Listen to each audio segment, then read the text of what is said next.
18 বছরে অনেক দূরে এগিয়েছে টি-20 ক্রিকেট, কেবল পিছিয়ে গেছে বাংলাদেশ। শান্ত লিটন তো দূরে থাক, জুনায়েদ সিদ্দিকী, আশরাফুল আফতাব, মাশরাফিদের টি-20 বিশ্বকাপের স্ট্রাইক রেট বাংলাদেশের এবারের বিশ্বকাপ দলে থাকা যে কোনো ক্রিকেটারের চেয়ে ঢের ভালো। 2007 থেকে 2012 সাল যখন বিশ্বজুড়ে টি-20 ক্রিকেট এত জনপ্রিয়তা পায়নি, তখনও পাওয়ার হিটিংয়ে সাকিব সৌম্যদের চেয়ে এগিয়েছিলেন আশরাফুল আফতাবরা। সেই হিসেবে যুক্তরাষ্ট্রের কোচ স্টুয়ার্ট লর কথাটা একদম অস্বীকার করা যায় না। সম্পর্কগুলো যেন থাকে মমতায় ঘেরা। 25 বছরেও বাংলাদেশ ক্রিকেটের কোনো উন্নতি হয়নি। টি-20 ক্রিকেট 4 ছক্কার খেলা, তাই এখানে স্ট্রাইক রেটটা অনেক গুরুত্বপূর্ণ। যারা যত বেশি স্ট্রাইক রেটে ব্যাটিং করতে পারবেন, দলের স্কোরও হয় তত সমৃদ্ধ।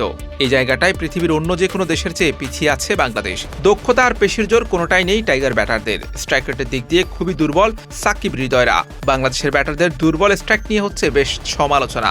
হওয়াটাই স্বাভাবিক, কারণ যেখানে অন্য দেশের ব্যাটাররা ব্যাট করেন 150-200 স্ট্রাইক রেট ছুঁয়ে, সেখানে বাংলাদেশের ব্যাটাররা 100 থেকে 110 স্ট্রাইক রেটেও রান তুলতে খাবি খায়। আগে ব্যাটিং পেলে ভালো স্ট্রাইক রেটে ব্যাটিং করে প্রতিপক্ষের সামনে পাহাড় সম লক্ষ্য ছুড়ে দেওয়া যায়। পরে ব্যাটিং করলে দলের সহজ জয়ের জন্য স্ট্রাইক রেট বেশ গুরুত্বপূর্ণ। বড় দলগুলোর সঙ্গে সেটি আরও বেশি ভূমিকা রাখে। এই ব্যাপারটি বুঝতেই যেন লম্বা সময়ের অপেক্ষা বাংলাদেশের।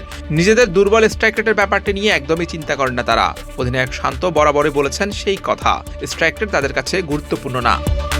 টি-20 বিশ্বকাপ বিবেচনায় জুনায়েদ সিদ্দিকী, মোহাম্মদ আশরাফুল, মাশরাফির মর্তুজাদের চেয়ে পিছিয়ে আছেন রিয়াদ, শান্তরা। অন্তত টি-20 বিশ্বকাপে 100 রান করেছেন বাংলাদেশের এমন ক্রিকেটারদের মধ্যে জুনায়েদ সিদ্দিকীর স্ট্রাইক রেট সবচেয়ে বেশি। 3 ম্যাচেই বাঁহাতি ব্যাটারের রান 125, নজর কাড়া স্ট্রাইক রেট 164.47।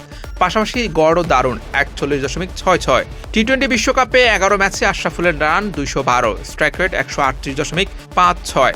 127.34 স্ট্রাইক রেটে 6 ম্যাচে 163 রান করেছেন আফতাব আহমেদ। 16 ইনিংসে 134.42 স্ট্রাইক রেটে মাশরাফি বিন মুর্তজার রান 164। অন্যদিকে এবার টি-20 বিশ্বকাপ দলের থাকা ক্রিকেটারদের মধ্যে সর্বোচ্চ স্ট্রাইক রেট সাকিব আল হাসানের। 20 ওভারে সব বিশ্বকাপে খেলা সাকিবের রান বাংলাদেশের হয়ে সর্বোচ্চ 742, স্ট্রাইক রেট 122.44। 2 নম্বরে আছেন 110.67 স্ট্রাইক রেটে ব্যাট করা মাহমুদুল্লাহ রিয়াদ, তার রান 336। লিটন দাস 260 রান করেছেন 113.04 স্ট্রাইক রেটে। 114.64 স্ট্রাইক রেটে শান্ত রান 180। সৌম্য সরকার 100 স্ট্রাইক রেটে টি-20 বিশ্বকাপে করেছেন 151 রান। জুনায়েদ আফতাবদের সঙ্গে শান্ত লিটনদের বিবেচনা করলে টি-20তে এই বাংলাদেশ পিছিয়ে আছে। তাদের সময় টি-20 বিশ্বকাপে বাংলাদেশের সর্বোচ্চ অর্জন 2007 বিশ্বকাপে খেলেছিল সুপার 8। সাকিব হৃদয়রা কি পারবেন আশরাফুলদের ছাড়িয়ে যেতে? Hussain Arman, BD ক্রিক time.